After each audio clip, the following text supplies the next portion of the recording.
This is a rare opportunity, or maybe not, to have Ming Tsai in the middle.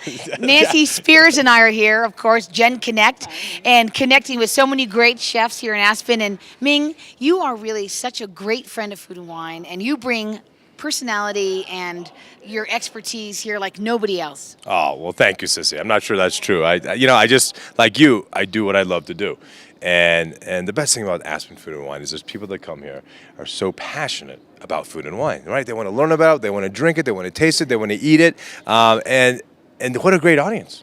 What a great audience to be with. Well, you give a particularly good show. Oh, well, thank you. It's just life. It's funny because I like to have fun. And as we all know, a cooking demo is great. You do get to learn how to cook and a couple of tips, but it's mostly about entertainment, right? People want to be entertained. We got a lot to do here, guys. First, hey, look, booze. I love this job. All right, so I'm going to make a quick cocktail, a cucumber sake genie, and one person out there gets to toast with me. We have to determine who that person is. Is it really your birthday? Tomorrow, you're lying. Okay. I'm African American. I'm lying too. That's wrong. Absolutely. Yesterday we sat in on your session and we learned that even if you leave one little grain of rice on the side of the bowl, it's a major screw up. No, because folklore has it that grain of rice gets lonely and dies. But in true story, if you have a crunchy piece of rice in your sushi, you really blow it. So you see how it's shiny? That's what you want with sushi rice, right? You want it shiny. Now here's kid, you're not gonna, if you take anything away from my demos, is taste, right? I've made this 1,000 times, but not made today. That's pretty good. All right. Now, so what are some of your hottest new tips and pieces that you're serving at the Blue Dragon? That's your new restaurant, right? It's 4 months old. Wait, what's Blue Dragon? You don't know? Hello. I'm sorry. Apparently, I'm not getting the Blue email. Dragon. The emails. Where is it? In Wellesley? Just go to genConnect. It was all over. It's new restaurant in Boston, in Seaport District, downtown. You're right. How long have you been open? 4 months. Just open. Wow. Brand new. It's an Asian gastro pub. So it's really fun. Lots of small plates. Thai escargot. We have our own version of fish and chips that are panko crusted with Chinese vinegar. We have platters of salt and pepper shrimp from Mom. It's her recipe. Or buttermilk tempura fried chicken. Really fun food and really good cocktails. So you've taken your act, which is, I think, so unique for you as a chef, Ming, is that you've made your name in Wellesley, Massachusetts, and become a global brand, and now you're in Boston. Is it what challenges does it present to be in really the big city in your hometown? It's the same challenge all of us chefs have when you open a new restaurant. It's like, oh my God, where are the dishwashers? Right? How come this person? How come someone's so flaky? Every new employer is so flaky, right? Luckily, we've been surrounded by great people. The hardest thing is now I have 2 restaurants.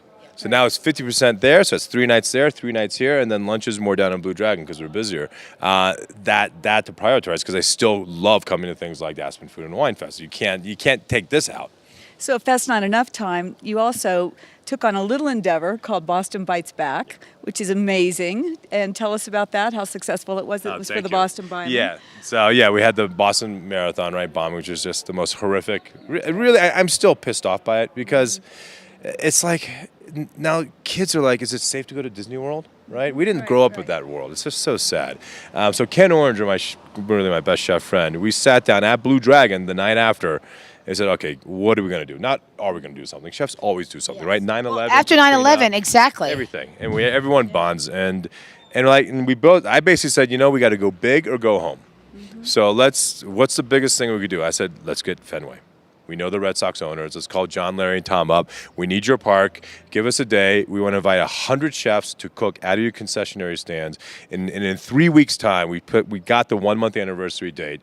And in 3 weeks' time, we got 100 chefs to come in. And everyone, Harpoon and Budweiser and all the wine.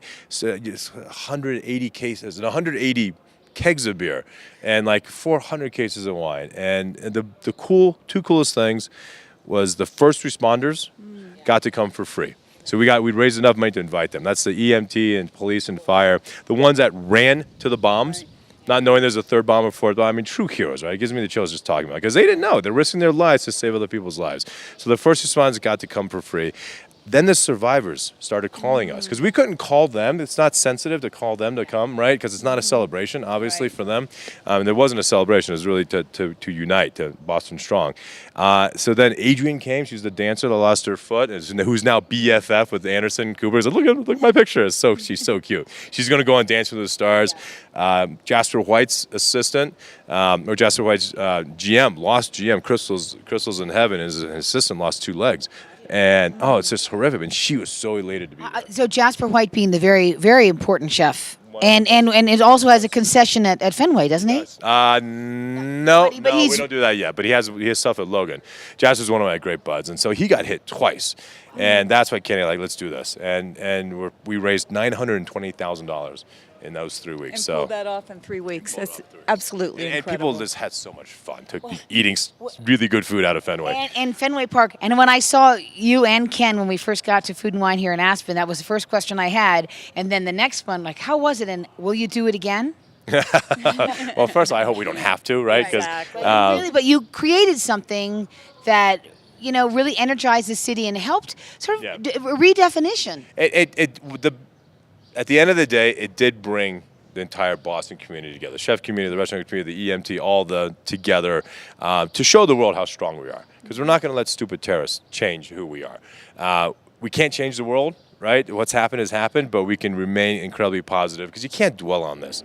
You just can't. Life's too short. You got to move. Well, as ordered, Ming Tsai gives us just a really heartfelt experience that he shared in Boston and shares it with all of us on genConnect. So on behalf of Nancy Spears and me and Ming Tsai, thank you very much for joining us here at Food and Wine in Aspen 213. MITM, Ming in the middle.